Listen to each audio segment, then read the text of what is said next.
Siphinde sinibingelele babukeli bekama-VTV with Prince Bheki umndeni kaZulu. Yize abantu besazi ukuthi lezi zinto engazi ukuthi ziyatrenda asivamisile ukuhambisana ukulandela zona isikhathi esiningi. Siqhubeke nama-content ethu nje ngokujwayelekile nokuxwayisa isizwe.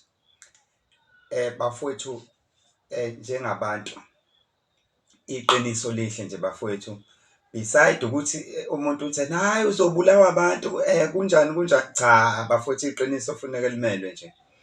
Yabona bafowethu, ngale kokudlala makucatshangela iy'mpilo zabantu, yabona lento eyenziwe uKing Bhaka bafowethu, beside ukuthi uyamthanda noma awumthandi, kodwa bafowethu iqiniso kufuneka silimele nje noma kungathiwa kumnyama noma kubomvu, hhayi usebenzile uKing Bhaka lapha.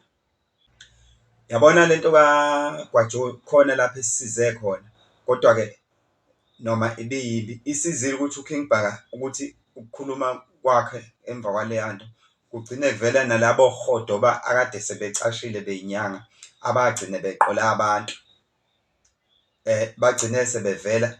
Okubuhlungu, omunye ubaba othembekile uphinde usaqhubeka uqamba amanga, yize kunje yayana uyaqhubeka uqamba amanga. Sibayeke-ke laba esibaziyo ukuthi vele sekade bay'qalela ukuqamba amanga, futhi vele-ke sebephuphile-ke bafowethu, ngeke-ke silokhu silwa nabantu esebevele bey'phuphele.